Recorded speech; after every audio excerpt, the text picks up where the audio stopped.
Good evening. Today I will be taking you on the magical journey of baguettes.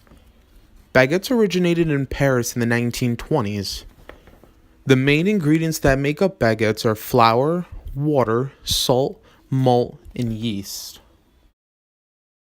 The flour is made up of two components, starch and protein. The protein helps with gluten formation and properties, while the starch participates in dough viscosity. Water is the hydration of the flour's components. It binds the ingredients together and it starts the physical and chemical reaction in the dough. Water also regulates the dough consistency and temperature. Yeast has many roles in the bread making production. Yeast produces gas, alcohol, and acidity. The salt that we scale is a small amount, but it has a big effect on the overall bread.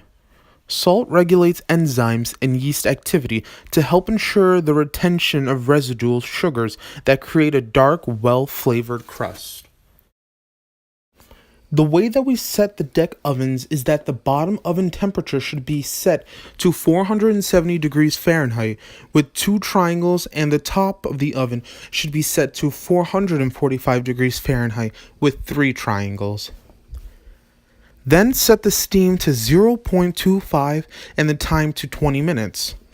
The reason that we steam the baguettes is because it provides a humid environment, which will allow the crust to stay supple so it can expand to its greatest volume during oven spring.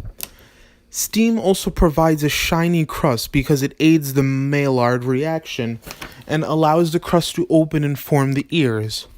Although steam is good for the baguettes, too much of it could cause the cuts to stick together and fail to open. To begin making the baguettes, we need to scale the flour, salt, and malt. We scale what we can the day before because the pre-ferment needs time to ferment.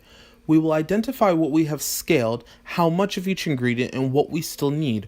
Poolish, water, and instant yeast would be the ingredients that you'd need to scale. The reason we don't scale out the water is because we need a specific temperature. The reason why we don't scale the instant yeast is because it isn't supposed to be in the dry ingredients, and if you scale it on the side, it could get misplaced. In my lab, I work with different types of pre-ferments: liquid, dry, using commercial yeast, and wild yeast. For this type of bread, we used a yeasted liquid pre-ferment called Poolish. Poolish is one of the first pre-ferment elaborated with commercial yeast and is one of four yeasted pre-ferments. Besides Poolish, there is sponge, pot ferment, also known as old dough, and biga. Pre-ferments were created to decrease the bulk fermentation time. They also contributed to a more complex flavor, increased dough strength, and increased shelf life. The reason why I chose to use Poolish in the baguette production is because the activity of protease enzymes is rampant, thus relaxing the gluten for good extensibility, which helps with the shaping. In a separate bowl, combine the water, instant yeast, and bread flour, then slowly pour into a Cambro. The reason we don't mix the Poolish right inside the Cambro is to prevent anything getting on the sides. This would crust and could potentially end up in the final dough. Seal the Cambro and allow it to ferment at room temperature for about 14 to 16 hours. 14 to 16 hours later, we're ready to begin. Scale the instant yeast and figure out the temperature of water that we need. Water is the second largest ingredient in bread making. One of the most important considerations for water is temperature. When the dough is cold, it slows down the yeast action, and when the dough is hot, the yeast could die. Determine the right water temperature is crucial for proper fermentation. To get that desired temperature is by taking the desired dough temperature of 78 degrees Fahrenheit and multiply it by the amount of variables. Variables would include the amount of pre-ferments being used, which in our case it's 1, the flour temperature, room temperature, and friction factor. So our variable is equal to 4. 78 multiplied by the 4 gives us 312. Now we would subtract the room temperature, flour temperature, the temperature of each pre-ferment, and the friction factor from the 312. That new number would be the desired water temperature. The friction factor of the spiral mixer that I use in class is 28, but it can vary based on the type of mixer being used. Now we would scale the water according to the temperature that we acquired. In the spiral mixer, first add the water and pre-ferment, then layer on top the dry and yeast.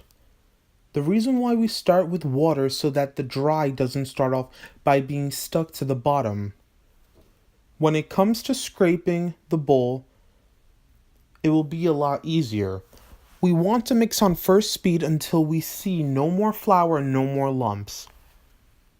Every so often we will scrape the bowl with a wet bowl scraper to ensure everything gets incorporated.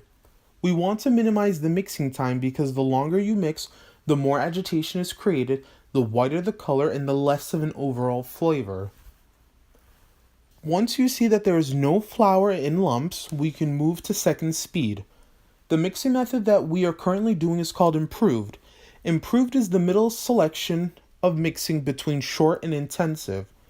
Doing this method will allow us to have an average mixing time, a medium developed gluten, about one fold, a light creamy color, average size crumb, medium volume, average fermentation, okay flavor, and an average shelf life.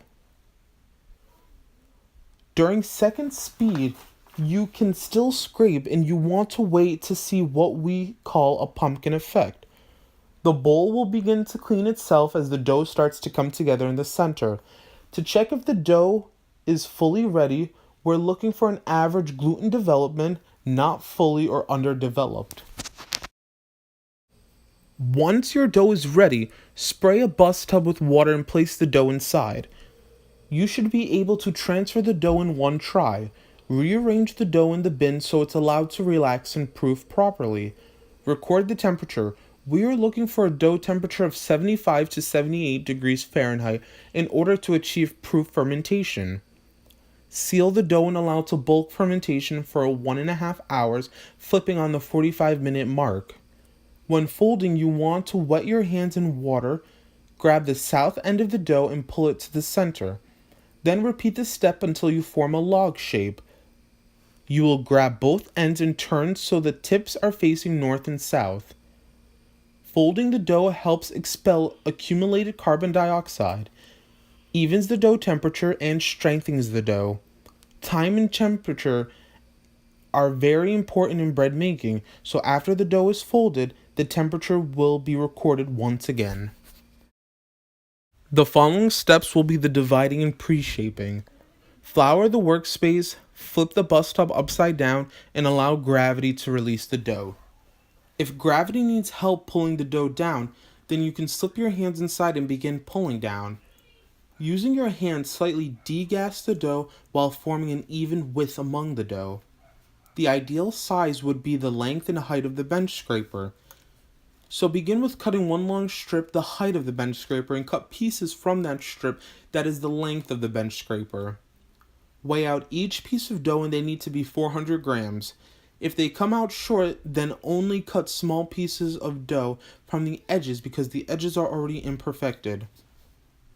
If the dough is too heavy, then trim from that piece and the scraps will be utilized in other pieces that need more dough. Pre-shape the dough is in a similar motion as to flipping the dough, except this time we are starting with the north side. Bring the north side to the center and push from you. Then repeat this step one more time. On a wooden board, add the pre-shaped logs.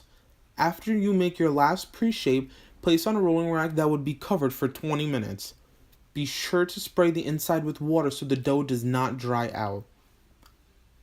The pre-shaped logs are relaxing and will continue to proof to assist with the final shape. After 20 minutes have passed, we want to remove the dough from the rack and final shape the dough. Grab a piece of shaped dough and begin to degas the dough.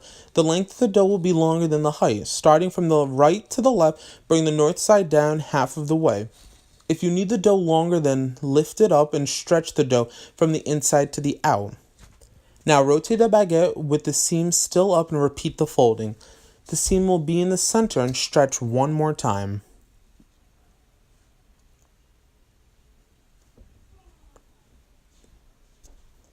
Starting again from the right to the left, bring the north all the way to the south and using your palm seal the dough.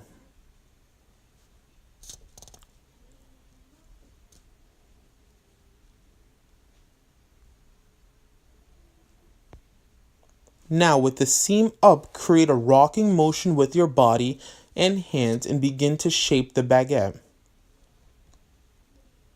Start in the center and slowly spread your hands away, and when it comes to the end, apply a little more pressure to give the end a point.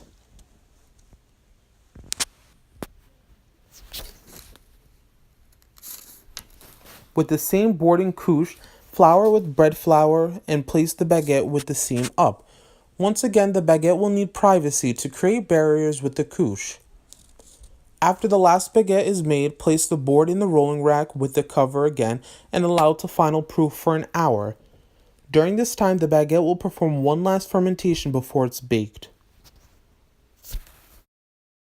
After the hour, the baguettes are ready to be placed on a loader. To place them on, you need to grab a smaller board and use that board to flip the baguettes over. The seam should now be down and carefully using the couche, flip onto the smaller board. The baguette should now have the seam up and flip the baguettes on the loader seam down. The first baguette will be placed on the bottom left, followed by the bottom right and in between each one. We could also fit one baguette at the top. It is very important that the baguettes are evenly placed so that heat could be evenly distributed. It is finally time for scoring the baguette. To score the baguette, you need to use a score and score only in the center of the baguette. Only the top left of the blade will be utilized, and it should be held at a 45-degree angle. When you score, go at a slight diagonal angle and make sure the scores are deep enough and overlapping. Even pressure should be applied and make sure you begin at point A and end at point B. To transfer to the oven, hold the side that has the handle and place the entire loader inside the oven. Grab the handlebar with both hands and slowly pull straight backwards towards you. Once all the baguettes have fallen into place, close the door and press the start button. The oven should already be set to what we previously mentioned in the beginning. When they have a dark golden color to them, you can remove them using a wooden pizza board. Evaluating the baguette is simple and visually clear to understand. The baguette should have a clean sheen and an amber color with a reddish tint. The crust of the inner cuts should be slightly pale, while the outer side of the crust should be brown. The baguette should show little to no trace of flour, and the best crust on a baguette would be the crust that makes crackling sounds when slightly squeezed. When the baguette is cut open, there should be medium-sized pores and a slight creamy color. Thank you for taking the time to learn about baguettes. I'm Calvin Forts, and that concludes my discussion.